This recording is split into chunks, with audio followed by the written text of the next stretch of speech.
seagulls follow trawler. It's because they think sardines will be thrown into the sea. Thank you very much. Talking nonsense. So I thought, no, enough's enough. Why should I put up with that? Talking nonsense. So I thought, no, enough's enough. Why should I put up with that? Don't back down, double down. Don't back down, double down.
Yes!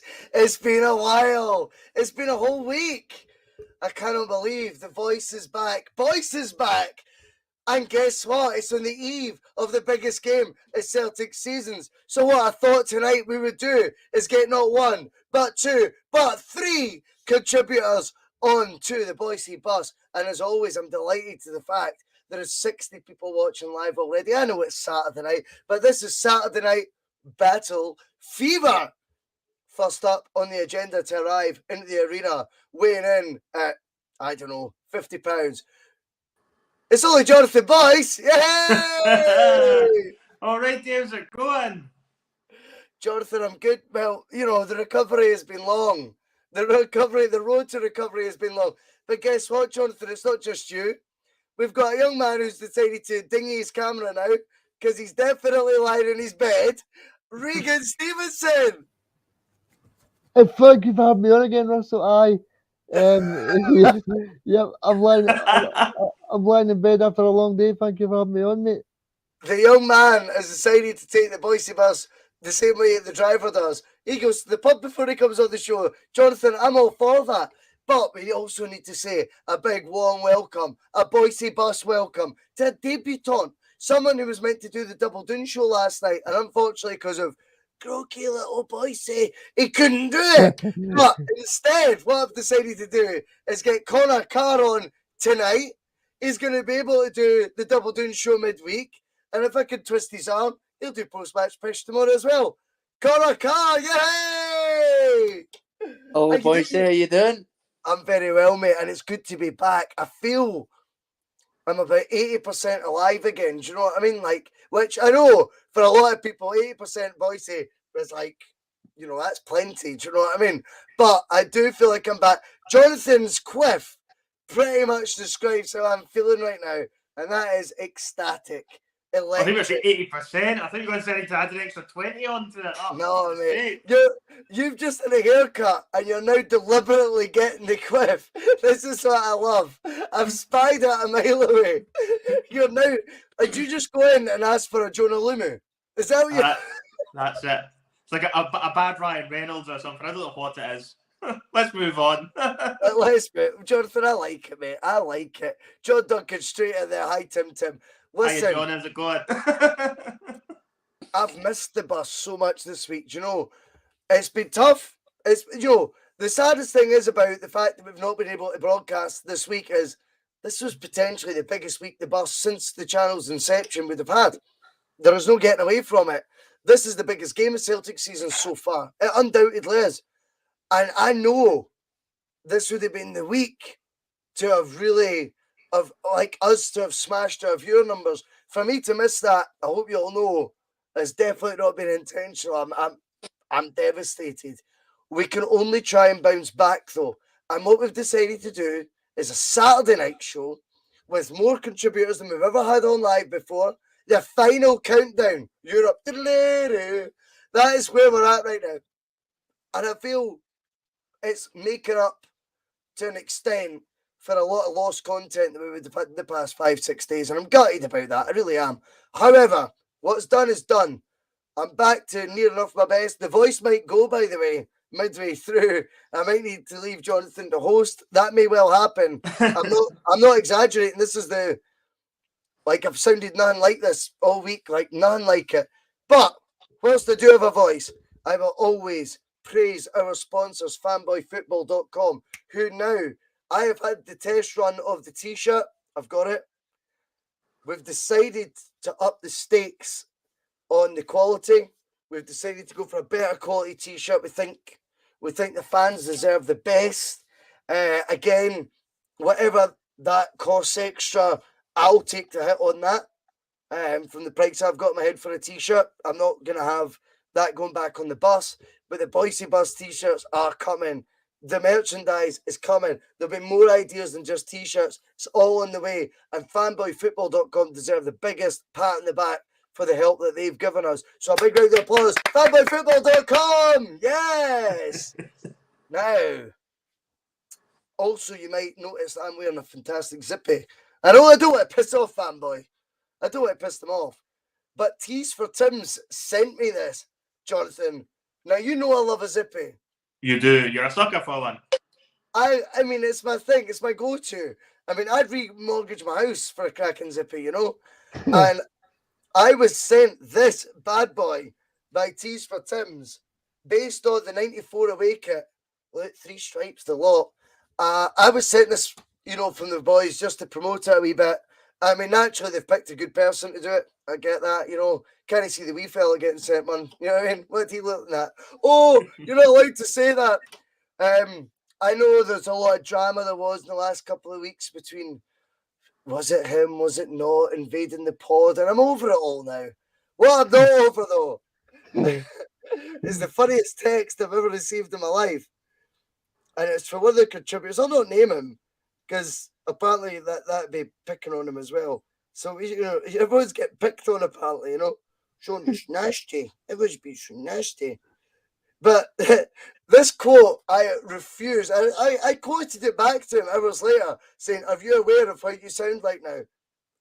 You made the vanilla ice cream comments right from the start, Russell. What? Like, because obviously I said about, you know, vanilla ice cream packets of plain crisps. Like, I was getting that sent as if I'd been like a stab. Like, oh, come on. I was like, do you realise how stupid you sound? Anyway, we're going to move on because the main man, Regan, who we cannot see right now, is with us. Hopefully he's not sleeping. No, I mean, Regan is here, as we I'm are here. here. I'm And here. we are all together. And that is the key. And Regan's going to be a key player going forward, Jonathon. That's the thing. You know, and the best thing is, Regan now does it after a session at the pub. I love it. I absolutely love it. Like, if anything could sell yourself to Bhoycie more, being the boozer all day, mate, got the bus home, in my bed, doing the pod, I'm like, that resonates with me big time. Like, if ever you want to become the star player, that's how to do it. Thank you for having me on board, mate. Thank you for having me on board. Mate, you're always welcome on board. You're always welcome on board. Now, I think it's quite a big weekend, Celtic land, guys. I think, Conor, we've got a big, big week ahead. Now, not just because the game's tomorrow, by the way. You know, it's not just because of that. It's the aftermath. It's the ramifications. It's what it all means in the grander scheme of things. We're going to get through all of these talking points tonight. It's an extended show. Poor Connor's like that, for fuck's sake. I only signed up for the Double Doon show. You know? So usually a sound 60 minutes. Now I'm on here for 2 hours talking shite with those two Bhoycie brothers and Regan. Who's out the boozer? Anyway, that's just the way it's going to go. And do you know what? Saturday Night Fever, or Saturday Night Battle Fever, as the Orcs may cry. The thing is, this is the final. This is it. This is the penultimate show out of all the podcasts before the game tomorrow. So, as much as the absence has been shite, at least tonight we're gonna be able to give the final judgment, the final gut feeling. They've got all the evidence in front of us now. There's no excuses, lads. Every bold comment we make tonight should be bang on accurate. Yes. Absolutely. Right. Totally, yep. So, the big team news this week, obviously, it's Rangers, it's Ibrox. Now, Kyogo's back fit. Now, many could say, well, Kyogo was fit the last time we played at Ibrox, wasn't he? He was. But he had a lazy, uninterested Odson Edward up top. Kyogo, we'll talk about whether he starts or not later. But the impact of having someone like that back in the matchday squad, and so brilliantly explained by Ange, and the fact that he just says everyone's fit bar James Forrest. That's how he let the world know Kyogo is fit. I think that's very, very clever, Jonathan. Now, only Forrest missing. Timing is everything. This is the first time I can think of Ange has had only a full squad available bar one. This has got to be as close as we've ever seen him with his full squad fit. How big an impact was what he said yesterday when he referred, without mentioning his name, that Kyogo is back in the mix? Oh, I mean, it's massive. I think he's obviously trying to underplay it a little bit by the fact he's not directly mentioned him, and he needed a bit more of a prompt. If you've seen the interview, I believe the interviewer comes back in and then says, wait, does that actually mean Kyogo's available for contention? He's like, yeah, everyone's fit apart from Forrest. You can pick from the whole team. So I think he's being a bit coy there. I would be surprised if Kyogo starts tomorrow, but I think, it's a monumental boost for Celtic to have him available. Absolutely, no doubt about it. And even if you can get him off the bench as a possible ace in the hole, if you need him, then it's a win-win really from a Celtic point of view on that front. So I'm really looking forward to it. And I've got to say, he's obviously been working hard in the background. Nobody knew whether or not he was going to be fit until the last couple of days for this game. We all knew he was coming back soon. We all hoped he'd be back for Ibrox. And you're now just looking at the wealth of options Ange has in those front three positions. And it is mind-boggling scary how big this could be for Celtic. Jonathan, it's very clever you say that. Obviously, we will be all individually picking our first 11s. I was quite firm about that in the group chat. I want reasonings behind this, and I want you to tell me your first 11. Connor's like that, for fuck's sake, again. All I wanted to do was the Double Doon show, mate. I didn't need this bullshit. But Connor, when you read between the lines and Ange Postecoglou is telling you that there's only one guy not fit, and it's James Forrest, pretty much probably one of the most unpopular players this season. At times I feel unfairly. How many tools has Ange got at his disposal that he can now take on the current, whether we like it or not, SPL champions in their own backyard? I mean, it's absolutely massive, because considering where we were at the last time we went to Ibrox, we had, Christie, Edward, other players. We didn't even have Jota, Carter Vickers yet. So they're two players who haven't played at Ibrox before, and you've got, it all adds up together. So I watched the press conference today, and I didn't watch it when it came out, but I watched it today, and you just know as soon as he said, "Oh, everyone's fit," in the interview, then reiterated, "Does that mean Kyogo's fit?" And he basically said, "Aye." That sent shivers down the minuscule spine of Giovanni Van Bronckhorst. It's scary. I mean, at the end of the day, a lot of people think Kyogo won't start. We're not going to get into our starting lineup yet. But either way, he casts a shadow. Now, I appreciate the fact is the retort that there will be about Kyogo being fit or not will be very similar to Celtic supporters' reaction to Morelos not being fit. It'll very much be, well, look at his record against us. He's been pretty shit. 2 goals in 15, 16, 18 games, whatever it's been. And they may well look at Ibrox and go, then he played there, he was pretty much ineffective. It's not that big a deal to us. But we all know deep down, Kyogo back in the mix is huge. Kyogo is the guy in the first half of the season when Celtic were, I'm not going to say struggling in a bad way, but when Celtic were having troubles, he was the guy you look to dig you out them. Since he's been out, I think it's something like 15 games, 14 wins. Sound ridiculous like that, right? I think we drew the other one. So Celtic have almost improved since Kyogo left, but that's not because of his absence. Make no mistake, Kyogo's addition to that squad enhances it massively, whether that be from the start or from the bench. Regan, how much do we read into the fact that Kyogo is fit, firing, ready, and whether that be from the starting, the first minute or from the 70th, 80th minute? How much do we read into that, and how excited should we be, Regan? Well, I think for me, Russell, I think it just gives Celtic that psychological boost. The fact that Giacomakis got 3 goals in his last game at Celtic Park. He got 3 goals against Dundee as well. And then you've also got the fact that we've got a great striker in Maeda as well. So the fact that Rangers will be thinking who's going to play here, that'll give us the psychological edge, thinking, well, whoever Rangers come up against, they're definitely going to be in for a very hard game. Yep. I just think he's one of those players as well who, I know it's been a short time he's been at Celtic, right? And I'm not going to get carried away and giddy about Larson comparisons and things. But in terms of talismanic influence right now, he's the talisman. If he gives the boost he gives us 100%, that's always reciprocated in a negative way to the other team, whether that be Rangers or anyone else. Okay? Whether we like it or not, Kyogo being in our first team squad, and he will be tomorrow, is a humongous boost. Not just what he could do in the park, but mentally as well, knowing the option of what was let's be honest, by December, was Scotland's player of the year elect. Jonathon, there's no 2 ways about it. When they see the fact he's in their squad and their best guy, and whether we like Morelos, whether we think his technique's shite or whatever, there's loads of reasons to criticise Morelos. The guy scored goals against Borussia Dortmund. The guy looks good in Europe, and he has done consistently now for a few years, to be completely honest. When he's out and Kyogo's in, I think that's one mental victory before the game starts. What do you make of that? Or should we read less into it? Is that getting a wee bit carried away as well?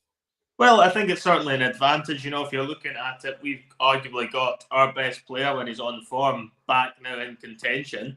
And they've arguably got their best player when he's on form that's going to be missing the game. I think that's a huge advantage for Celtic. I get what you're saying. Morelos hasn't really set the world on fire against Celtic in particular. Only scored once, I think, in however many games it is now. It's been going on for years and years and years. And even the game he scored in was pretty much in a game where the league was pretty much already over. I think it was the second home game of last season or something like that. So it wasn't really a lot at stake, if you like, in that particular game, other than bragging rights. So I think, for us to have Kyogo back certainly gives us an advantage. And, I think if you were to ask any Rangers fan, they would certainly rather have Morelos playing than not, even with his poor record against Celtic in terms of scoring goals, because he does offer them something different. And I think even going back to the last Celtic Rangers game, a lot of people turned around and said the fact Morelos wasn't playing was a contributory factor to how poor Rangers were over the piece in that game. But, from our point of view, focusing purely on ourselves, Kyogo being back, certainly I would be surprised if he starts, but I certainly expect him to make an impact off the bench at some point.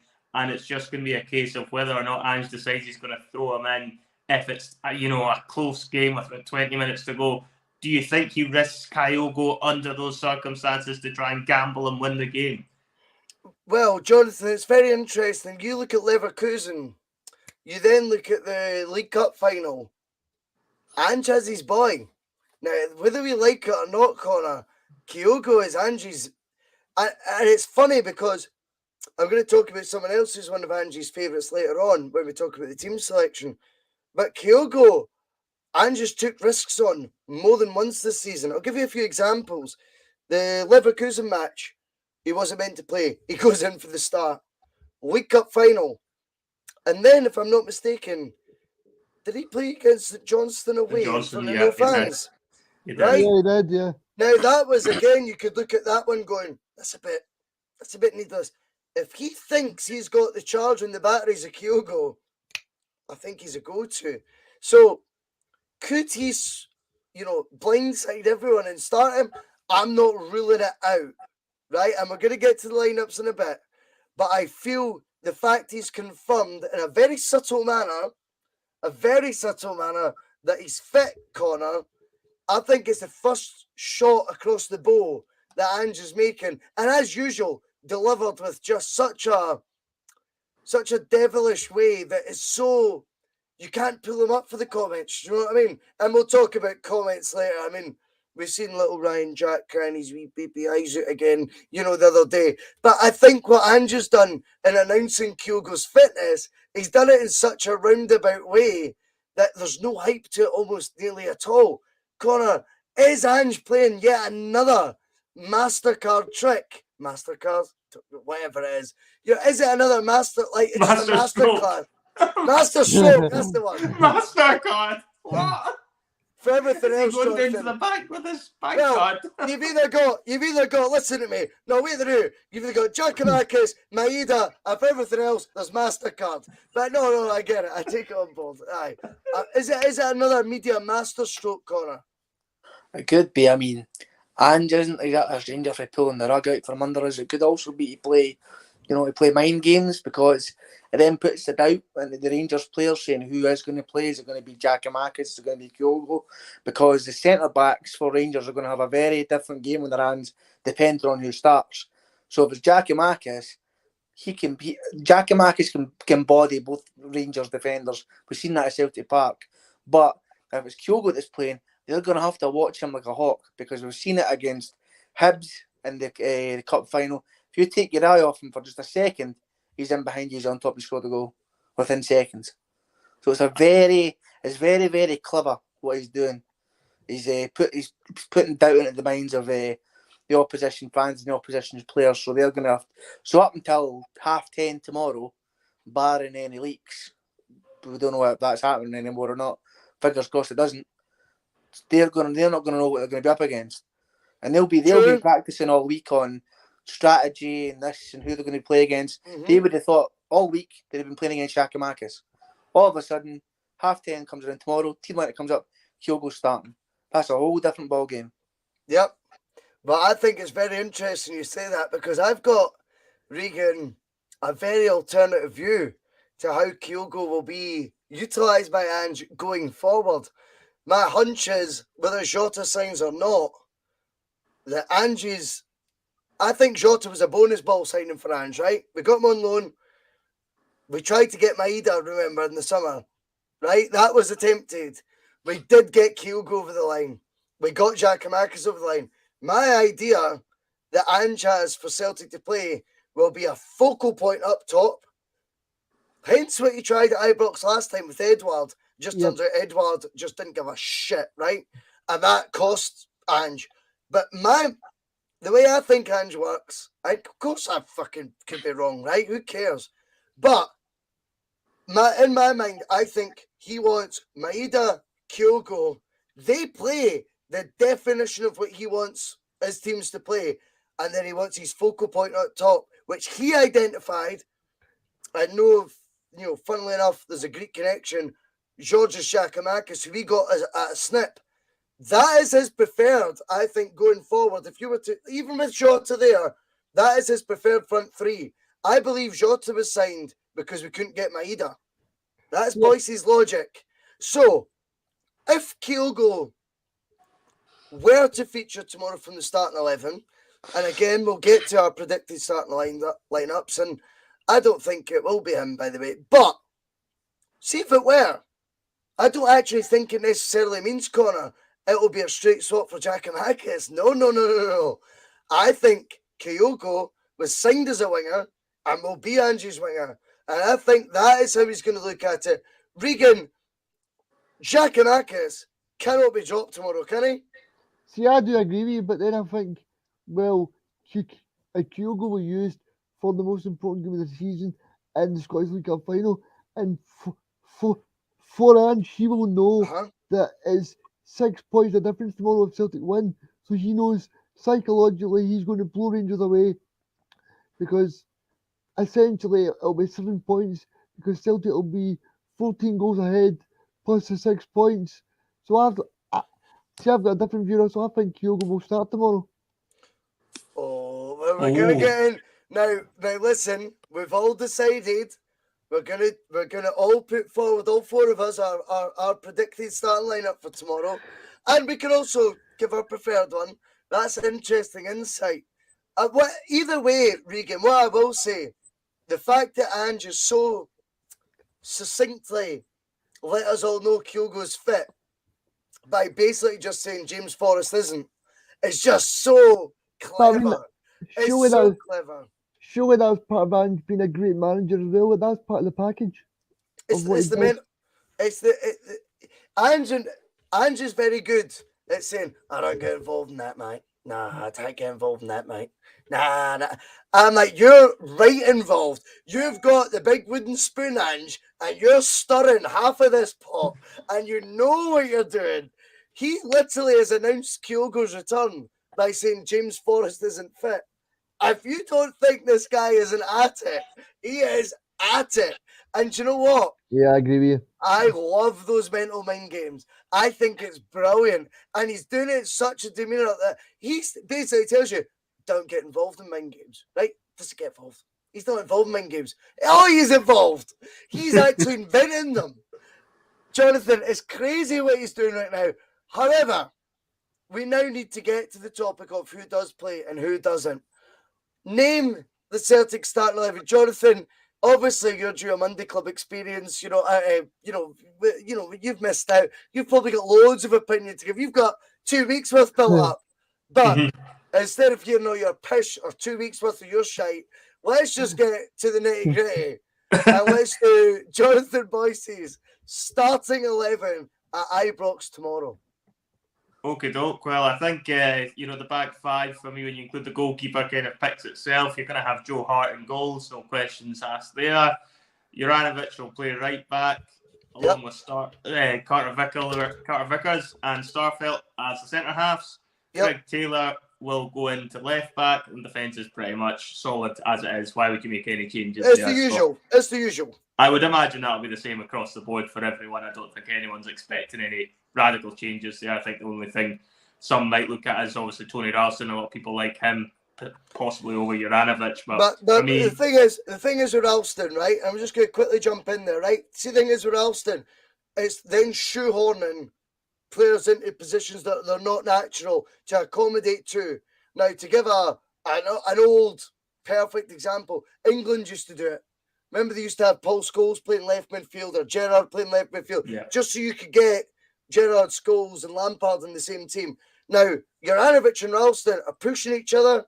Unfortunately, because we all love Ralston, Juranovic is ahead of him. The best player plays the best position.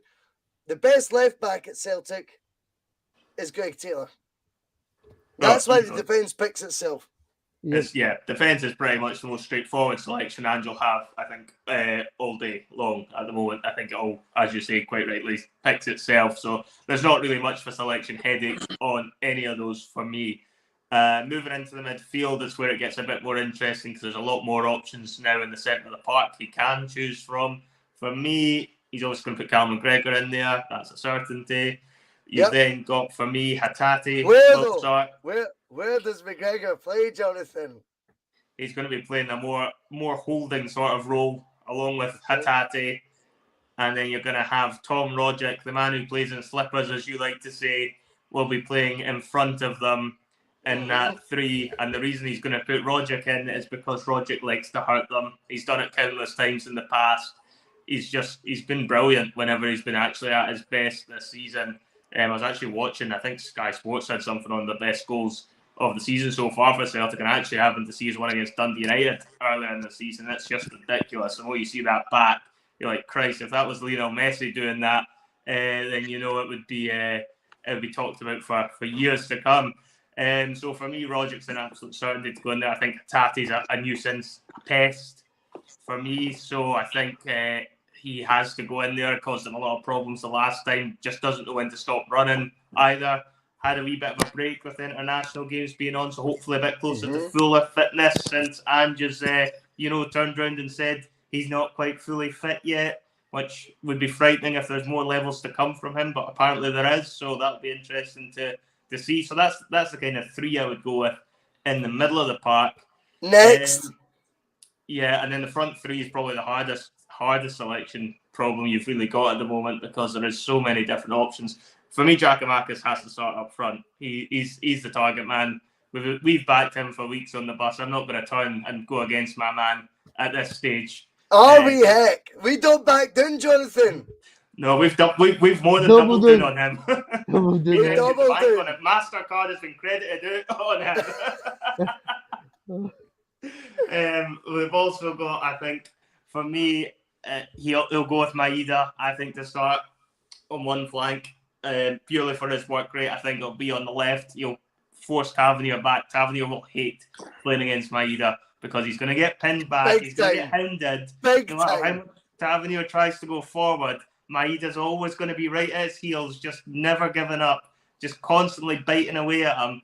And I think that's why Maeda will start in one of the positions. And for me, this is where it gets so tricky because really you've got the choice between Jota or Abada on the other side. And I think I would go with Jota, but it's a tough one. I mean, Abada's not really done much wrong, but I just think Jota offers a little bit of skill, a little bit of quality to unlock perhaps the Rangers' backline. It's a little bit probably more fair weather to take a tackle if it comes in hard, like they sometimes do in these games. So for me, I would just have Jota ahead, but that's probably the toughest call I think of the lot. Jonathan, I love this shit. I love it. It's funny because we are brothers, obviously, as everyone knows. I mean, might not look it, but we are.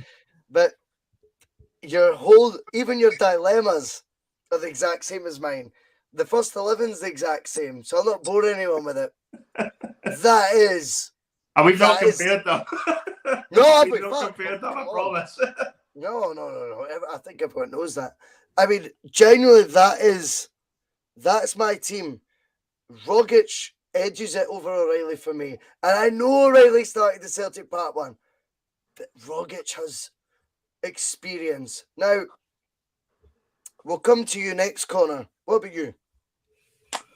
I think back five, sort of there, no arguments there. Yep. I would put O'Reilly in.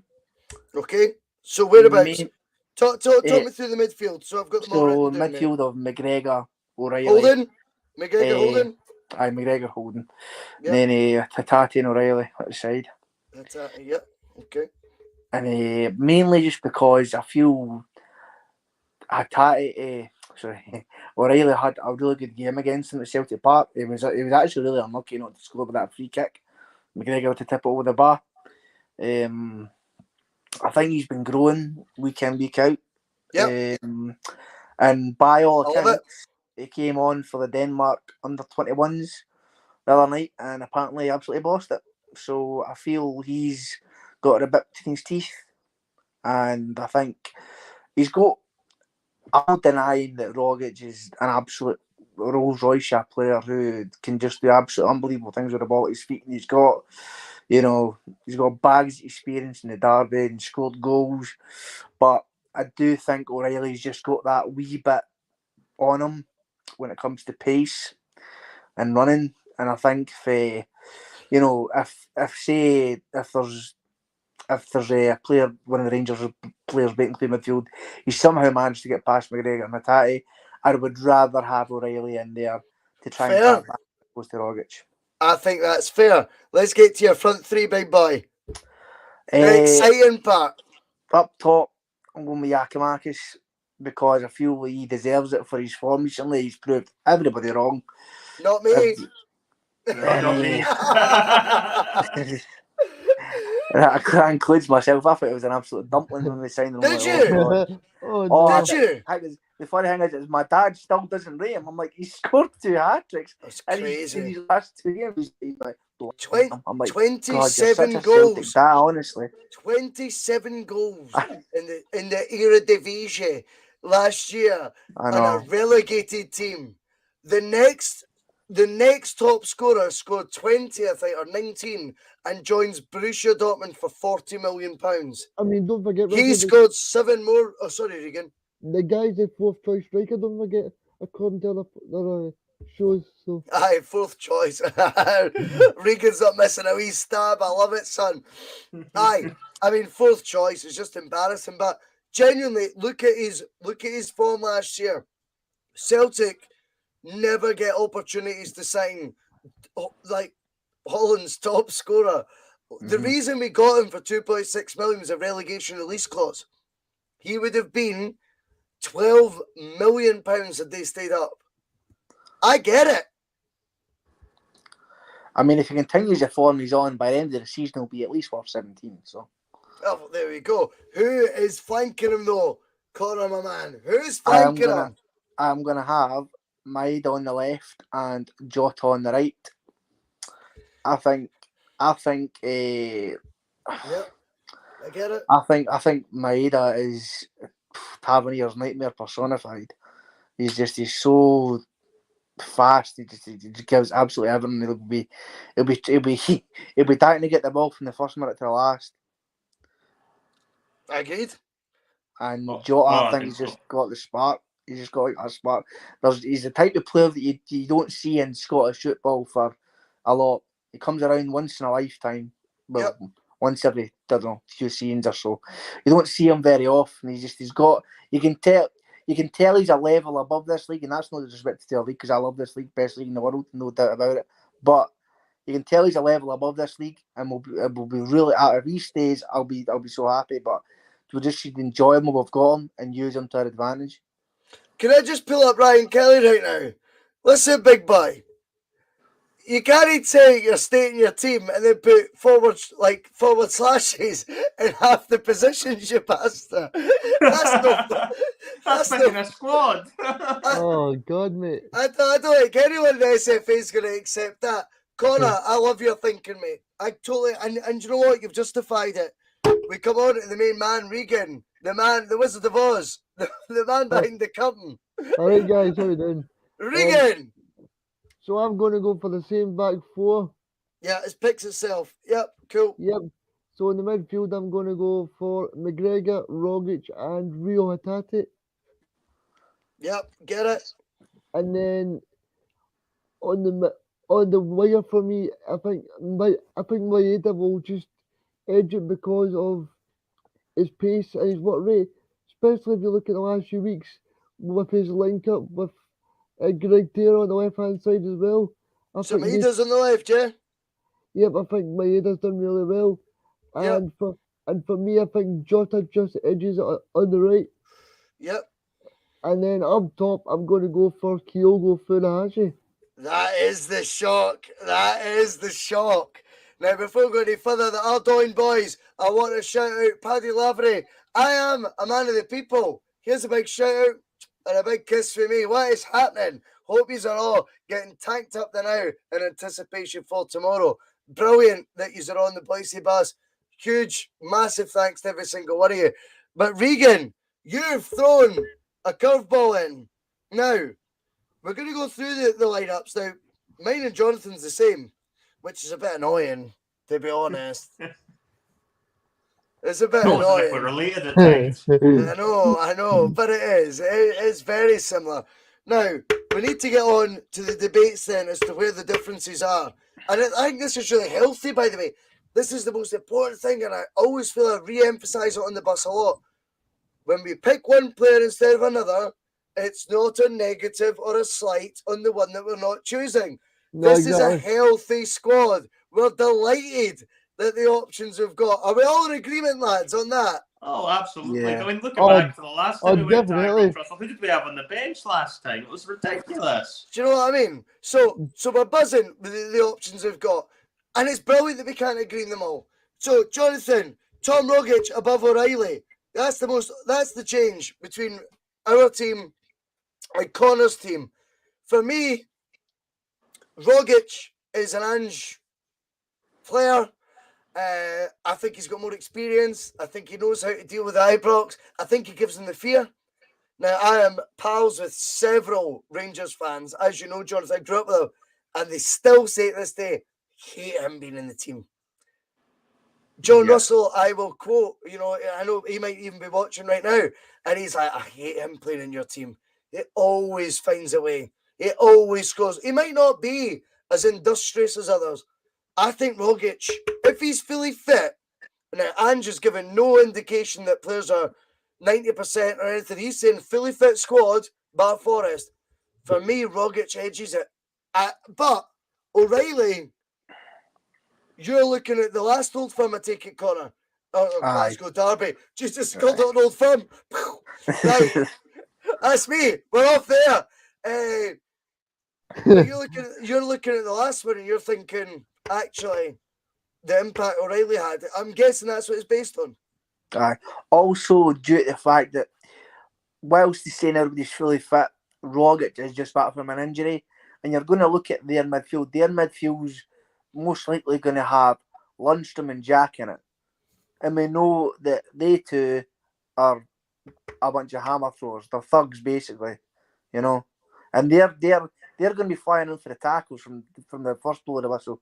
You can guarantee it, and know they're not going to get booked for it until about the fourth tackle. So it also limits the possibility of aggravating the injury that Rogic just picked up. Because we've been bit before by doing it with Kyogo. So seeing Rogic come in and then maybe having to get told off after 20-30 minutes or something would also maybe impact the flow and the mentality of the team as well. But because if we win the league. Is it worth it? No, because Rogic is, even coming off from the bench, is an absolute impact player as well. You could bring Rogic on in the next 5 minutes, he'll skin about 4 players and, got an assist. I mean, I totally get it. I think as well, O'Reilly, see for his inexperience at like this, I mean, he might say, SPFL, what a level. I mean, Rangers have operated at a decent level this year out with the league, and they've done all right. I know folk hate hearing that, but it's just a fact, right? I thought O'Reilly played well against them. And I do get the argument. And by the way, it wouldn't surprise me if he did. I just feel tomorrow's a day for slippers. I'm going to be wearing my slippers. Jonathan's wearing his slippers. Regan's already in his slippers. So I think I've got a feeling it might be Rogic. And do you know what? The Wizard of Oz, it's been a while since he just had one of those moments. But I take on board, the evidence is there for O'Reilly to start it, really. Yeah, I think there definitely is there, Russell, with O'Reilly, being able to start the game, because he does have the legs, as Conor rightly says, and, it might well turn out to be quite certainly at the start, quite a high-paced game, I would expect, because, Rangers need to win it. Celtic don't necessarily need to win this game to go on to win the league. I feel Rangers almost certainly do. They're certainly going to win one of them. So, I think they're going to come out the traps fast. So it could end up being a case that if they get a grip of the midfield, Rogic becomes a passenger. But for me, I just think, he's got too much quality about him. You just give him the ball. He could just skirt past Ryan Jack. Ryan who? Ryan Jack. It's irresistible as well. It's the notion of it. It's just watching Tom Rogic rewind that clock. I mean, the guy's only 29, but he's been with us 10 years. He's in his testimonial year, And I just think there's a wee bit that goes, that there's a romance there of watching him just go back one more time. I just think if he goes back and he turns it on one more time, we'll all sit with like that smug grin, and he'll just be doing, calm down, Fucking everyone calm down. What do you think? I was shite all of a sudden. You think I was away to Qatar for 4 million? Bolt your edges. I'm playing in slippers, remember? LU's playing boots with 3-inch studs. I'm in slippers. I think Rogic, my heart tells me, play him. Play him, because he's the guy who's done it a million times before, so it's not unusual for him to just have that moment of magic. He's got the confidence to do it.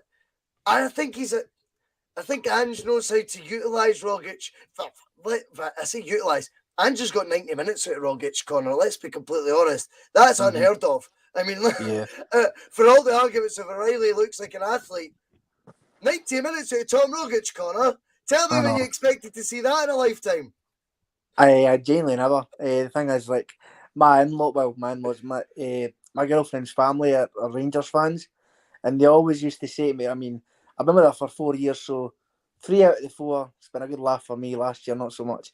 But they always used to say to me, like, I've never seen Tom Rogic complete a full 90 minutes in my life. I'm like, you might actually have a point. But he's proved everybody wrong this season. The way Ange is really focused on fitness this year for all the players across the board has been absolutely tremendous. And Tom Rogic you used to get games of Tom Rogic who play 20 minutes and he look absolutely blown at his arse.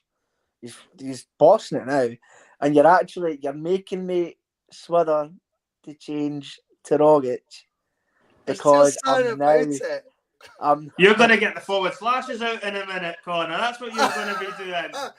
You'll be like, who was it with the forward slash? Brian Webster. I mean, imagine Ange going, so we're going to start today, guys, with Rogic or O'Reilly. Not actually sure, guys. Can't even have it that. Both of you go out, see if they spot us. But the fact that Conor is willing to open his mind and accept that maybe there is an argument for Rogic, how difficult is it going to be, Jonathon Boyce, for us to open our mind to, again, a romantic notion that Regan has put forward to us? And that romantic notion is the thought that Kyogo, or as Ange says, Kyogo, Furuhashi starts tomorrow. And if he does start, where does he start? Regan thinks up top instead of chaos. Jonathon, it's too much for my brain to take. Yeah, it would certainly be the biggest shock in the lineup if Kyogo finds his way into the starting 11. I think that's for absolute certain. You know, I think there'll be no bigger shock at all. That's a brilliant comment. It wasn't me. But I left you in the comments. It wasn't me. I left another comment. It wasn't me. That's brilliant, Brian Webster. Brilliant, sir. Brian Webster. I'll get around for bullying you now. Yes, anywho, Sorry. Back to Kyogo. If Kyogo was to actually play up front, I think that would be the biggest shock that Ange could possibly pull in a starting 11 if he does decide to put him in to begin with. It would certainly be a one that would throw everyone off, particularly if it's Giakoumakis that was to come out, because I think for most people, I think everyone kind of believes Giakoumakis deserves his chance at Ibrox, you know, with how well he's been playing, you know, a couple of hat-tricks in the last few weeks. You know, and he's just looking more and more menacing as the games go on. So for me, if he does go with Kyogo, it's more likely to be in a wide position if he's going to start him. I think he's most likely going to come off the bench, as I say. But, you know, it's another dilemma. He was causing them problems when he came on Ibrox the last time. Well, and, no, but they switched him. They switched him from the wing to up front, and he had 2 clean through, and he actually made, for the only times this season, he made the wrong choice when he was in on goal. He tried to pass it when he should have shot. He should have shot when he passed it, and then he should have passed it when he shot. But him up top causes them havoc, and what a curveball. Regan's notion, Jonathon, isn't that far removed from our romanticising about Tom Rogic playing these slippers tomorrow. No, it's definitely not. And as we say, Kyogo's a big part of the reason Celtic are even in the position they are, because without him in the first half of the season, there might not even have been a title race at all. That was how much we were dependent on him. So I could totally get the romanticism of throwing him back in if he's even close to full fitness. And I think for Kyogo, he's probably got a wee point to prove, because he's almost been forgotten about over the last few months, just purely because of how well Celtic have been playing without him. You know, it's been a case that we haven't actually missed him. Which is imagine Kyogo in a Celtic side that's thriving. Whereas Kyogo before, I felt, was dragging a Celtic side a lot of the time to success that were young, naive. But we need to come back to Regan now. Now, Regan, it was your big call to put Kyogo up top in the lineup. I want to know your thought process behind it. I want to know whether you believe it'll happen or whether it's what you want to happen. And either way, I want to know the reasons. I do believe it'll happen, yep. Simply because Kyogo was out for weeks up to the League Cup final. Then Kyogo comes straight back in. It's like you said at the start of the show. Kyogo is the one guy that Ange totally trusts in Kyogo. So for me, Kyogo going straight back in, as much as Giakoumakis might not be happy that he scored 2 hat-tricks at Celtic Park the last 2 games, I still think that Ange will see this as Kyogo going in 6 points clear, and then that could just, let's not forget, Celtic have 14 goals ahead of Rangers as well. So essentially, if we win the game tomorrow, we are essentially 7 points clear with 6 games to play. If you're Ange Postecoglou, sure you take that chance. I know people will say in the comments that of course they will. Well, what happens if Kyogo gets injured? But that's a chance you take in life, Russell. Regan, I love that attitude. You know what? Even the way you're describing that, there is evidence to suggest I'm just willing to go, I actually don't care. See, if I think that wee fucker's half fit, he plays, because that's my boy. Do you seriously think Ange's going to be worrying that Kyogo gets injured? He wins tomorrow, he's won the league. Job's done. And he's hoping that Kyogo will get him to the Champions League. Do you seriously think he's going to be concerned if he gets injured tomorrow? If Kyogo comes on and scores the second goal to win us 2-0, but he's out for the rest of the season, surely we'd be confident that Giakoumakis and Maeda would be able to see us through for the rest of the season. No, well, that's true, because there's evidence that they can do that. And what I would also add to it as well is there ever anyone considered that he's held off this time longer with Kyogo than needed? Has there anyone even considered that yet? Kyogo's injury initially was a couple of weeks, right? And he rushed him back. This time, it's almost like he's given him this extra month to get back, because big chaos Giakoumakis is doing the biz. Kyogo might be more ready for this game than we've ever acknowledged. I think it's a good argument, mate. I think it's a good argument. So what you're saying, essentially, Russell, is that Ange said, I trust in Kyogo, I don't need you back as fast? Right. No. You're a bastard. I never quite said that, but I think he's definitely. I don't think it's out of the realms of possibility that he just fucks it. He fucks everyone's head and plays Kyogo. Where I think he would play would be out wide. I think that would be my guess if he was to play. I think Chaos has to start. I don't see any benefit to Celtic without Chaos starting. The guy's on the form of his life. And do you know what? See, as much as he didn't score in the last game between us and our Glasgow rivals, whatever you want to call him, he was a game changer. He brought to them a whole plethora of problems they had absolutely no idea how to deal with. Anyway, we need to move on. So, now we get to the boring part, like the generic fucking, could be any radio show, any podcast in the world shite, but it's what folk do, isn't it? What's the predictions? Conor, I'll come to you first. What do you think? Who's going to score? Why are they going to score? What's the scoreline going to be? It's so hard to call. I mean, all you can do is make yourself look an arse. I mean, and then once in a million times look like you're Nostradamus. But apparently it's good debate, so we'll do it.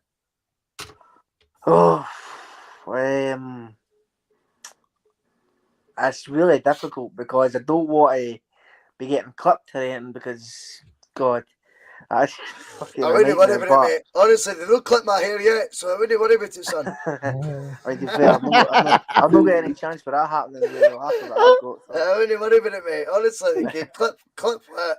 Honestly, get on side with him. Even that Giovanni Souness, even he likes me. Honestly, always keep your enemies closer, mate. He's Keep your a enemies banger, closer. man. Oh, he loves me, eh? Keep your enemies close, mate. Keep your enemies close. Right. I think. Alright, I've got a scenario. I think if we score within the first 10 minutes, I think it'll be an absolute drubbing. I think we'll absolutely pump them about 4-0.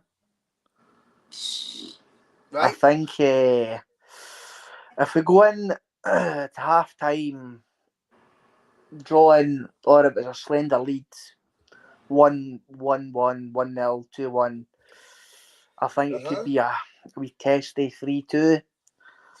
And you can ask, who's going to score? But unlike other teams, we don't only have one or two players who score all the goals. Well, We've talk got to me. goals from Talk to me then. Let's broaden it out a bit. How does this game pan out? Because what I'm reading between the lines, Conor, right, is Rangers cannot treat this game the same way they did the last one because they sat in and Gio thought maybe containing Celtic would work, whereas that actually played into our hands, right? So let's flip it. Let's now go. Rangers aren't going to do that again because it didn't fucking work, right? Does Celtic adjust? Or are Celtic going to still play the exact same way? And if so, how do you see that then panning out? And then who would then be crucial in our execution of the game plan working? Well, people always say this whenever it comes to a big game. They say, is Ange going to change his ways? Is he going to change it? No, he's not. He's never going to change. He's never going to change it up. We'll take David that. Kelly. David Kelly was the prediction of the evening. See, the thing is, David Kelly is a fully subscribed member of the Bhoycie Bus. He knows. He knows. No, I'm only kidding. Conor, on you go, mate. That just made me laugh. He'll never change his way, and people might say, that's naive, and that's whatever. It's worked for him, and he says, if we change things week in, week out, depending on the shit games, we'll never learn, we'll never be able to improve the way we play. He went over to Germany after he got spanked off by a Leverkusen. What was it, 3-0, 4-0? Yeah. And we then went and played our football, played the way we want to play, the exact same way we played at Celtic Park, and we got narrowly beat. I'd say undeservedly so. I say we at least deserved a draw in that game. Quite unfair.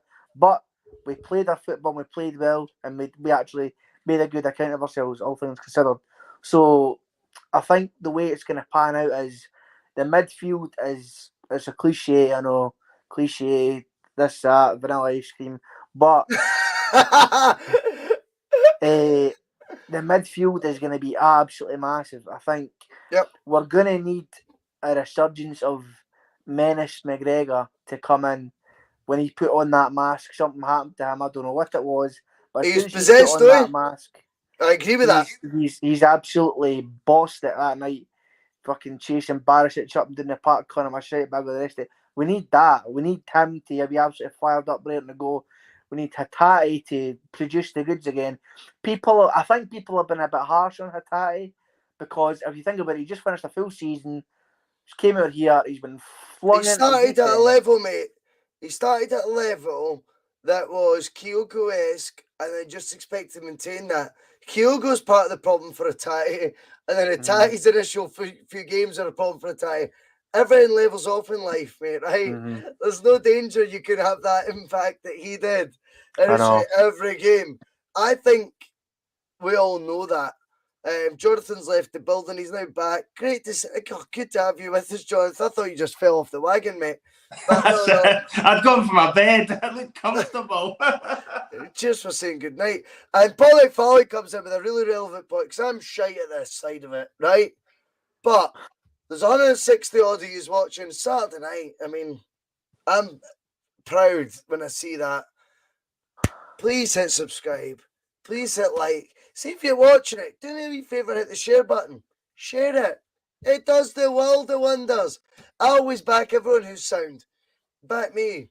Although, if you don't think I'm sound, then I totally understand why you wouldn't. But if you get an opportunity to share the pod or like it, retweet it, whatever it may be, I mean, it does help.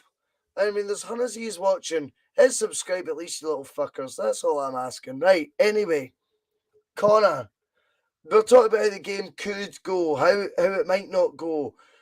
I just feel, for me, there's a conversation that's crept in on phone-ins, social media, whatever you want to call it, right? And it concerns me now. I know none of us named him in the starting lineup, but I'm going to bring up a point that I've made, well, that I've formed in my head recently. Now, Near Beaton has been suggested by many that he could start, bring the balance to the midfield. Now, I'm going to ask you all a question very quickly. We'll just run through all three of you. Name me one player in the Celtic 11 under Ange you think could have a chance of getting sent off this season. That's be Beaton. Beaton, Beaton yeah. sent off the most out of all of them, I would Name say. one other, right? But no, the point I'm trying to make here is think of the normal 11. Mm-hmm. None of them glare at you. None. Zero. No. There's not one player. This Celtic side doesn't do red cards. It's frightening. Starfelt got one, but for absolutely nothing. Aye, and again, not through. I never said. I know comments are coming in. I'm not saying who's had a red card. I'm saying who strikes you as red card material. For fuck's sake, keep up, right? And the only one in that team for me, genuinely, would be Near Beaton starting. Yeah, I agree with that. I am so bored, Regan, right? I'm going to come at you. I'm so bored of this. He balances the team. There's no balance when it's 10 versus 11. That's an imbalance. And the only guy I feel that Ange Postecoglou could choose for his first 11 that has a potential red flag above them for a red card is Near Beaton. And look at the rest of them. And look at the rest of those players, and I go, yes, some of you may have had red cards, but it's not in your nature to get them. I'm sorry, but it's in Near Beaton's nature to make these fuck-ups, to make these mistakes. I mean, David Kelly, he hates Starfelt. And Brian Galt saying still Starfelt. I don't see it. I think Starfelt's biggest giveaway will be him trying to play football. I'm not overly concerned about Starfelt getting red cards. I don't see red cards in this team. If we were to introduce a Near Beaton to this lineup, Jonathan, not only does it change the way we play, and it almost, I think Rangers see that and it gives them that wee, they're trying to negate us a wee bit. I also think he's liable, mate, for a disaster. What do you make of that? Yeah, I would have to agree. I think it's telling Ange hasn't went to him as much since he's had more options in the middle of his park now. But he does like him. But yeah, there's a point that he does like him. I think of so. course, but I'm not entirely sure he would be throwing him into this game. I think Postecoglou is going to go for the knockout blow tomorrow. I like that. You know, this is a game where he could potentially hit that knockout blow, and to hit that knockout blow, you can't play somebody like Near Beaton who's got powder puff fists. He's not going to get the job done. You know, you need somebody who's going to actually be able to deliver in the midfield. And I just think with Beaton, he's an accident waiting to happen. We've seen him get sent off at Ibrox before, remember, when he actually rugby tackled some boy. I think it was Morelos a couple of years ago. So for me, it's just a non-starter putting Beaton in. I don't think it's something that Ange Postecoglou will look at. I think he's going to try and win this game. I think in order to win this game, Near Beaton can't start. Not for me, Jonathan. I think it would be a complete sign to them that we're pandering to what they can do. First and foremost, I also don't think he can be relied on. I'm sorry, I know folk think, he's experienced. I'm like, experienced in what? Being a wanker. Like, Near Beaton's cost us big time. Even this season, Midtjylland cost Celtic That poke in the eye, unforgivable. I don't see how that balances anything. You know, just because the profile of the type of player will play someone who's not going to get sent off if you go out, balance the type of formation. For me, Callum McGregor's too clever at being able to play both roles. Callum McGregor can do that. He could play behind a front two or behind a lead striker. He could play off them, easy days. He can play as a central midfielder, a box to box. He can play the quarterback role, which I hate that term, but if you mean a midfielder who can play in front of the defence and pick passes out as if he was 36, McGregor can do all that. There is no need to bring in someone with the record that Neil Beaton has. Now, John Curry comes in, or Curry, whatever you want to call it. Willie Collum is the ref, so anybody can get a red card. Now, Fair point. Colin does like a red card. now, Regan, you wanted to bring this point up, so I'm going to come to you. Willie Collum is the referee. I'll be honest, I hate it. I hate folks on refs. I don't make excuses in life. I make mistakes plenty of times in my life. Celtic make mistakes. Celtic get things wrong. We all do. Folks on the referee tends to me to be the last resort. However, you wanted to talk about this tonight, so I am more than up for it because I actually think you speak for a lot of fans that whoever was named referee was always going to have a huge bearing in a lot of people's mindsets. Talk to me a wee bit about that. I did want to speak about it, and not particularly because it was Celtic related, just because I think if people remember it, Willie Collum sent off, I think it was a Motherwell player 2 weeks ago. When That's right, yeah, he did.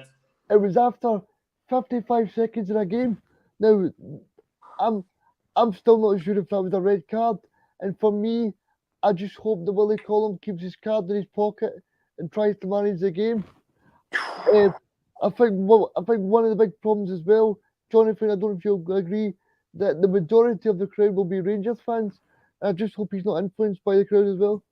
Well, yeah, I think that's a very fair point. I think, when it comes to the crowd, you're only going to have 700 Celtic fans in there. And so they're not going to be making much noise. The Rangers fans have got the home advantage there. They will be putting Collum under as much pressure as they possibly can, make no mistake about it. First 50-50 tackle that goes in, they'll be screaming to go in their favour, and it's going to be like that all day. Collum will need to be strong. Otherwise, we're going to find out that we're going to have to get past him, as well as Rangers. I think there's also the possibility with Collum, that you've seen previously with him. I think it was a Rangers St Mirren game a couple of years ago where Collum did make a few mistakes in that game. Rangers ended up making a complaint about him, and then lo and behold, he didn't get another Rangers game for over a year. Which is frightening. I mean, it's just frightening that. But I just don't agree with. See, before we go into a game, we all say we love Ange, right? Everyone does. We'll take a wee bit of his mindset on board. I would advise every Celtic fan to take a wee bit. He doesn't give a flying fuck who the referee is. He's not even remotely concerned. Shite decisions going to be made. It's about what we do.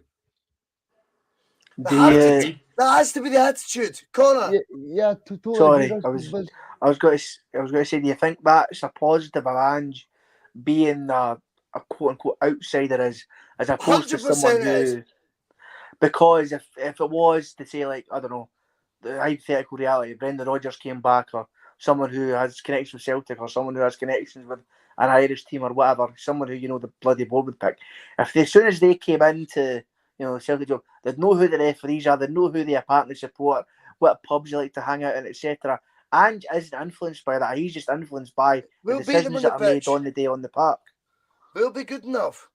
We will be good enough. Now, we have to now go into, as you know, I like a parallel universe, right? Regan, I'm going to come to you first on this. On you go, mate, aye. Now, I know we all want to say Celtic win, Celtic win, Celtic win. Right, that's fine. However, win, lose, draw. What are the ramifications for us, each potential outcome? We need to discuss it. So, if we win, is the league over? If we draw, are we still very much in control? If we lose, does panic set in? Talk to me, Regan. What do you think of all three outcomes? If we win, the league is over, and I will be happy to come on post-match push tomorrow and celebrate all the things the things that are involved. If we lose, I don't think it's the end of the world because we're placing Johnson at home, and then the top 6 games of, if it stays the way it is, I think we're guaranteed 3 games at home because we've played Hearts twice at home already, and we've played. But what does it do for the psyche, Regan, going into the game at Celtic Park? Are you saying it doesn't affect us at all if we get beat? No, I don't think. I think it does. I think it does. It'll be at the end of 32 games unbeaten. I think if we lose that, we're in big. I think definitely there's a negative psyche to take from that. I think that's basic sports psychology, in my opinion. You think we'll rise above that? Yeah, I do, because obviously, every good team loses. Brendan Rodgers' team lost after 67 games of an unbeaten run. Yeah. I don't think it'll be the end of the world. I do think that we're in pole position. All the pressure's on Rangers tomorrow. I agree with that. But that which I totally agree with, but it's not quite the question. I totally believe that all the pressure's on Rangers as well. They have to win, in my opinion. Yes. They have to. What I'm thinking though is, if we were to lose, now let's say lose heavily, question marks are going to be asked of a team that have not had many question marks, as I say, for 32 games. It does create, in my opinion, a completely different bubble. And don't think I'm saying we're going to lose. It's not what I'm saying. I'm just saying, hypothetically, we need to look at all the outcomes. Jonathon, if we're to win, is the league over? Yeah, it's a knockout blow. It's what I've called the knockout blow, and I'll stick with that. I love Jonathon's knockout blow. I love it. That's a great. That's a great quote. No, that's good, Jonathan. That's good. Yeah, so that's for me. It's a knockout. If it's a draw, then we'll go into another round. Continue using the boxing analogy. It might be over, but Celtic will firmly be in the box seat. If they come out with a draw, it's just really a case of taking care and handling our business from there on in. If we get a draw, if we were to lose, I think we can recover from it, but it would be an almighty setback, particularly if we were to lose heavily. And I think all options are really on the table going into this game. I don't think anyone can say with any great degree of confidence how this is going to play out. You know what I mean? I think this is going to be a very difficult game to call. I think there's cases you can make for Rangers winning, there's cases you can make for the draw, and there's cases you can make KO of the week. Well, we will do that film again later. I think that is a Monday Club feature we should do. Jonathon Boyce's knockout of the week. What was your knockout of the week, Jonathon? I think that'll work. Well, I know it's WrestleMania weekend, but I'll be delivering slobber knockers on a Monday then by the sounds of it as well. So slobber knockers, you know it. Conor, if we draw, since Regan, let's come at you for a bit of balance here. If we draw or we lose, how are you feeling? If we lose, it's not the end of the world. I'll feel absolutely gutted because I feel we're too good to lose.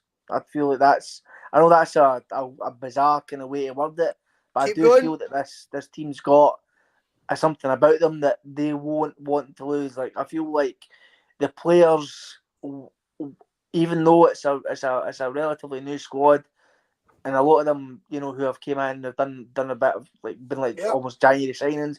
I feel like they would absolutely run through a brick wall for the manager. So if they lose or if they draw, even I think draws still suits us fine. But if they lose, there is no way in hell they will drop any more points in the league. No way in hell. I love it, mate. That's the best answer. I mean, I'm all for it. I play devil's advocate when you host. I mean, I used to, when I was on the other pod, strong opinions, mate. It's all about that. I love, because that makes sense. Ange just isn't flickered by anything. Let's be honest, guys. He's not flinching. He's not going, oh my God, we lost the game. We're still top of the league. We'll play them at home and we'll win the rest of our games. Get back to it. Fuck off. Wait, don't annoy me. Take the money off. That's how he deals with life. I like it. And Conor, I think that makes a lot of sense. because Regan. see, I've got this thing as well that I agree with Conor, because I don't think Ange will believe in his press narrative. I think if you offered Ange with 6 games to go, the chance to play Rangers again, and the chance to have 3 other home games, I think he would have took that at the start of the season. And he'll Big say, time. right, I'll use this psychologically, and I believe in my players, and I totally trust them. So I think tomorrow we'll have the knockout blow, as Jonathan says. But if we lose, I don't think it's the end of the world. But if we draw as well, I think it'll say that we are definitely on track to win this league title. I think you make a lot of sense there, Regan. Now, at the end of the day, guys, it's all been a bit serious because we're all on tenterhooks. Do you know how close it is to the biggest game of the season? It's fucking close. What The are we biggest looking game at? in about a decade. And do you know what? I don't want to say it, but I will say it. I've enjoyed the title race. And I know you're not like to say that, but I have. I don't care what anyone says. I tell the truth. My opinion is this has excited me. This has tickled my wee bollocks. I've enjoyed myself in this title race so far, as long as I win it, of course. But I have enjoyed it. I know that's not popular because, you like cheats winning leagues and stuff. It's not about that. I've just enjoyed, regardless of what the circumstances have been, I have enjoyed the race. I also believe, and I said this 3 weeks ago, I do believe Celtic will win it.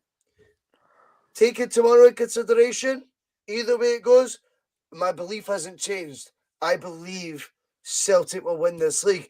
However, Ibrox is the venue we go to. And after all that serious chat, guys, and sticking your neck on the line and all this bollocks, we've all got memories of playing at Mordor. And that's it. People call it Castle Grayskull. I think folk forget, that's He-Man's stomping ground. He was the good guy. I used to be quite a fan of He-Man back in the day. Aye, Castle Grayskull's his gaff. So I don't understand why folk call it that. Like Skeletor lived at, where was it Skeletor lived? Like Skull Sign, anyway. Like, no, Castle Grayskull's our gaff. Anyway, good memories from Ibrox. Jonathan, I'm going to come to you first. What is your favourite memory of Celtic playing Rangers at Ibrox? I think you're going to like this one, Russell. I think this might be one of your favourite ones as well. It's a game from 2011, New Year's derby. Celtic were very much written off going into the game. And it's interesting, we've talked about team selections, etc. Snake Mountain. That's Snake Mountain, that's what it's called. See, does that not even... It sounds better straight away. It sounds more apt. No, that does. Like, Middle of the Castle Snakes. Grayskull is where Prove we it. play. But anyway, sorry, carry on. Exactly, sorry. Back to 2011. I'm going back in the DeLorean to 2011, New Year's Day. Celtic played Rangers at Ibrox. They weren't given much hope. I remember the team selection well because I remember thinking, what on earth are we doing? We're playing Charlie Mulgrew at left midfield. Georgios Samaras gets put up front, and we're thinking there's a lot of question marks getting raised. I was like, this is going to be a case of how many we're going to lose, and Samaras rose like a Greek god to the occasion on that day.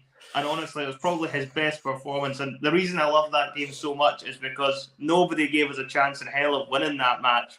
And then Georgios Samaras was like, no, not today. You're going to be absolutely fine with me, boys. And he just played them off the pitch that day, almost single-handedly at times. Unplayable. The Georgios Samaras show. It's one of the best individual performances I think I've seen from a Celtic player at Ibrox. And that for me, that is definitely up there as one of my personal favourites. Jonathan, I think it's a wonderful example. For me, Samaras was the Maverick. He was our, and please understand, diluted and completely. He was a bit of an Ibrahimovic for us. He was a bit. The Maverick. Yes. And I know not at that level. I get it.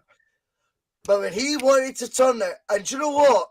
The guy gets all the criticism in the world when he deserves it. But Neil Lennon, Strachan signed Samaras, remember? Strachan.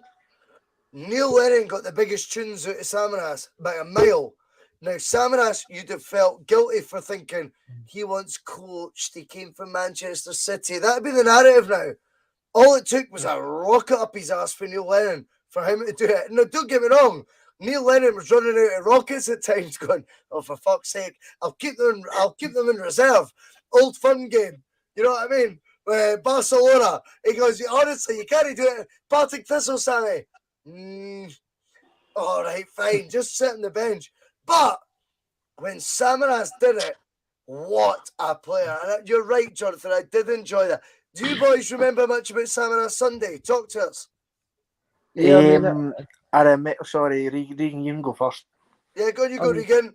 I was just going to say that I remember, like Jonathan, that we were pretty much written off in that game, and I don't think everybody fancied Samaras to really turn Rangers over, because he was Yep. 1 week he was great and 1 week he wasn't great. But what I will say on Samaras, he was probably one of my favourite players growing up, because I've got a Samaras scarf sitting here, Russell. And Have you? I have, yes. In your bed? No,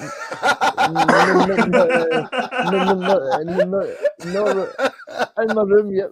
In my room. Joking.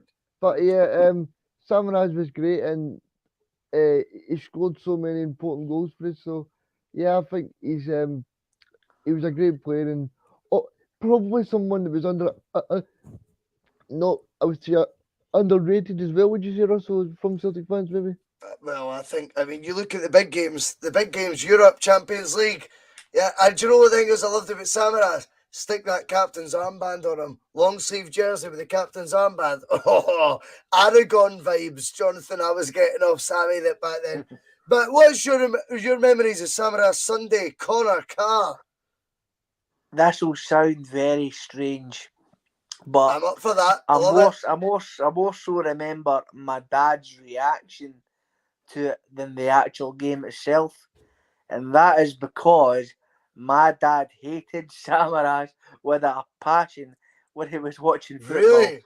Oh, I don't know if he just doesn't like guys that are Greek. It doesn't rate Yakimakis either. I'm like, are you kidding me on? He is kidding you on.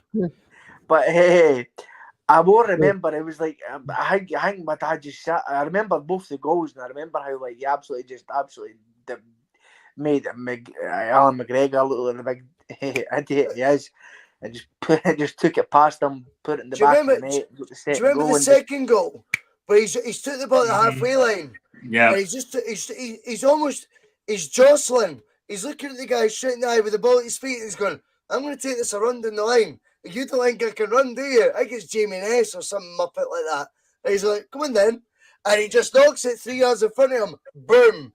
Then Beguera, I mean, that wee idiot, that honestly, what a twat.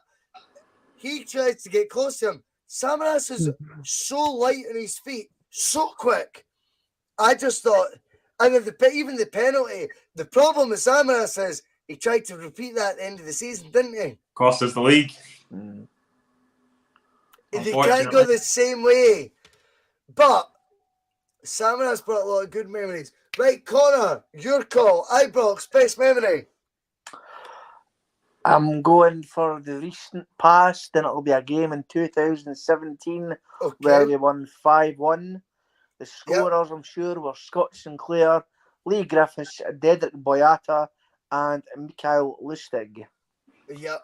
Have you ever seen a right back, Regan? Have you ever seen a right back score a goal where he's coming in from the left, skinning two players and killing it in the far corner, and then doing a Fabrizio Ravanelli celebration? Do you think you'll ever see that again, Regan Stevenson? No, it was sensational. I mean, he was absolutely fantastic. I adored Lustig when he was at Celtic. I think in his last season he was probably a little bit treated badly, but yeah, I mean, he's also the memory where he took the police hat as well when Celtic beat Rangers 5-0. That was the first goal, by the way. Do you know what's mental about that? That was Celtic only went 1-0 up. That was all that was. Forrest scored the first goal. Lustig's bumping the cap. Yeah, I remember. Like, you think we were like 10-0 up. What an underrated goal that was, by the way, by James Forrest. Well, We'll get to underrated goals. We will get to underrated goals. David Kelly, always the voice of reason. David Kelly, by That's the a fair way. point, David. By the way, you are coming on this Double Doon show, and I will find where you live and drag you on it because he makes so many good points. He's a big hides behind these. Oh, he's good. He'll do well in this. So, you're saying that's your favourite appearance at Ibrox? Mine's personally, it was just something about that game. It was just after they drubbed them in the cup as well. I remember the commentary, and Ian Crocker said something like he said something along the lines of it said something like, "Oh, they were absolutely bullied off Celtic," and he goes, "It can't get much worse than that." And 90 minutes later, we had absolutely hammered them 5-1, and they were absolutely going. We were just going Tonto. It was party time, and I loved it. And I just loved that it was all the goals bar Lee Griffiths and Scott Sinclair, so the other scorers. You were never thinking they stuck on to score. And I forgot Callum McGregor scored in that game. So that was where the Rangers TV commentary infamously said, "Oh, McGregor can't find his space. Oh yes, he can. He scored the goal." I know. They do give you good moments. Regan, I'm going to come to you, mate. Yeah, talking about the iconic moments, Russell, I'm going to go with Rangers 2, Celtic 3 when Odsonne Edouard put that one in the top corner. When Celtic were down to 10 men, Rangers were 5 points behind. Ooh la la! Yeah, I mean, it was sensational. I mean, Encham played the ball in. Encham didn't do much of Celtic, but we'll certainly thank him that day, Russell, because it was a great ball into Edouard, and Edouard just... That was Dembele. Oh, Dembele, so it was. But cheers, Encham, anyway. Best wishes, mate. That's the guy PJD tried to compare me to on Twitter. So Encham's always a hero. He was divisive, never fulfilled his potential. No. It was all about Dembele is the guy who played it to Edouard. It was but I mean, you look back at that, Regan, it's a brilliant point. At one stage or other, we had Moussa Dembele and Odsonne Edouard at Celtic. It was only one season, but they both went on to be a combined transfer fee of £37 million. Now, the beautiful argument I love, Regan, right, is the other lot. We were shy back then, though. We were shy. I don't care what team you have. We're talking about a £40 million young French under-21 and French international pairing. They were blitzering you either way. Like, trust me. Yeah. Whether you had $3.5 million Conor Goldson at the back or not. Do you honestly think Dembele and Edwards weren't having field days with that lot? Come on. It was the standard was so high under Rodgers. I mean, I don't know if you guys remember, but remember that great pass that Scott Brown done for Dembele to put the ball through, and then that iconic moment where the Rangers commentator said, "What's the goal? What's the goalie doing?" Yeah, I mean that was just superb as well, Russell. But like Helen's calling you, Regan. It's Scott Brown's pass to Mr. Dembele. Scott Brown looks like he's just hoofing it because he gets bluttered. He gets literally clattered. But it's not. It's a brilliant through ball to Dembele. And none of them have seen it coming, including that commentator. Great the best game. thing about that, Russell, is the fact he plays the pass and the whole of Ibrox roars because Brown gets clattered and sent into the touchline. And then 2 seconds later, with silence, apart from the Brown stand. They're cheering Jonathon a Celtic goal almost. Like they're literally going, "Hey, staunch!" But yet, what's happened is Dembele's just lobbing it over their silly wee goalie. Oh, it's too good. So, annoyingly, I'm going to turn a wee bit into Brian Webster. I've got a forward slash in mind. Oh, you can't do that. You can't put two. I know, but do you know what? It's my channel and I can do what I fucking want. Do you know what I mean? So I'm going to give you two. I'm going to go further back because I think that's good for balance. 2001, 7 years since we beat them at Ibrox. Soon to turn 36, Lubo Moravcik decides it's playground time. We're going to go play with our wee pals in the playground. And Lubo just rips. Lubo just decides to rip the full pish. He scores 2. But not just that. Henrik scores his 50th goal of the season on his left foot from an angle that doesn't exist. And that's when I realised, I was 13 then. It was the first time ever I went, oh my God, we're so much better than them. My whole childhood had been, we were the underdog. Do you know what I mean? We went to their park and absolutely pumped them. And it was the first time at Ibrox I'd ever seen that happen. And Henrik, 50th, I mean, he's running around like this 5 times. And the angle he scores from and the pitch of Ian Crocker's voice, it's just all of it's just unbelievable. This is unknown to me as a young Celtic fan. I'm used to disasters, Andy Gorham moments. Does that make sense? Yeah, I think it's one of those ones I think a lot of people looked at and are very fond of that game. And it was the turn. The moment the pendulum swung. The pendulum swung. And I'm going to give you another example, right? And I'll tell you why. Because we don't actually win. And this is why I think I'm valid to bring it up. 2-2. Ibrox. And the introduction of the Bruni.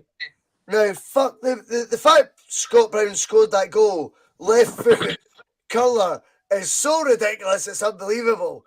But what actually people forget is we were down to 10 men. That second half, we played them, past them, off the park. Played them off the park. If we were 11 men, it was 4-5-2. Trust me. And that's when you knew. And I know Neil Lennon's, everyone hates him now. That Neil Lennon team was the most exciting team, or one of the most exciting teams ever that he built that year.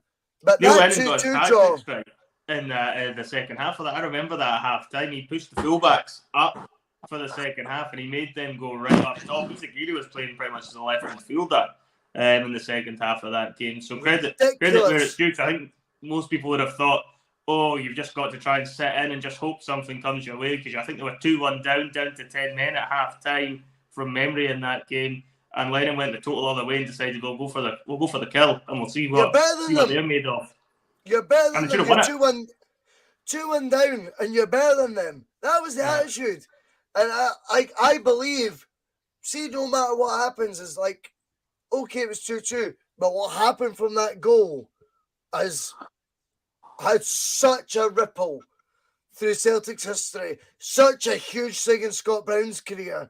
Scott Brown then got on to be arguably the most influential captain since Billy McNeil. You know, there's huge connotations with that. Anyway, I just think it was a big moment. I have loved tonight's show. Has anyone got anything else to add before we call it a day? Because it's been over an hour and a half. And we've got 140 watching live still. Wow. Saturday night, Barrow Fever. I've loved this, by the way. Honestly, loved it. Regan, you still awake, mate? I'm here, mate. I'm here. He's managed. Regan's like a pina colada in his bed, not giving one flying fuck. I love it. He's the man. It was a Peroni earlier, mate. It was a Peroni. Peroni. Oh, you rascal. Conor, have you got anything to add? Or shall we all just go? What's the score like tomorrow? Reegan Stevenson. Rangers 0, Celtic 2. Jonathon. Rangers 1, Celtic 2. Oh. Conor. Rangers 1, Celtic 3. It's Rangers 2, Celtic 2. I'm telling you Oh, right Russell, now. And that'll be Russell, enough. Oh, That'll come be on. enough. What's the point? It's not about propaganda. It's tell the truth. 2-2 tomorrow. Red Scotland already beat me to it. 2-2 tomorrow. And we will still win the league. We will win the league. 2-2 tomorrow. Lads, what a pleasure. What a night. Stay on. Don't any of you disappear. We're going to play some Chris Sutton talking about people, you know. Jonathan, see, sometimes in life, you get vanilla ice cream, you get plain crisps, and you get party political broadcasters. And Jonathan, either way, Regan, you know the score. I find them do. all an embarrassment.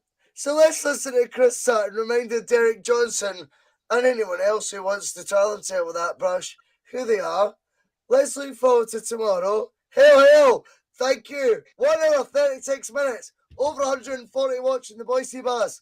This is how we do it. Some of his comments about me deliberately trying to cause controversy. Well, I work in the media now, and you've got someone sitting there next to you who's an embarrassment to the media profession. He's an apologist. He's a charlatan.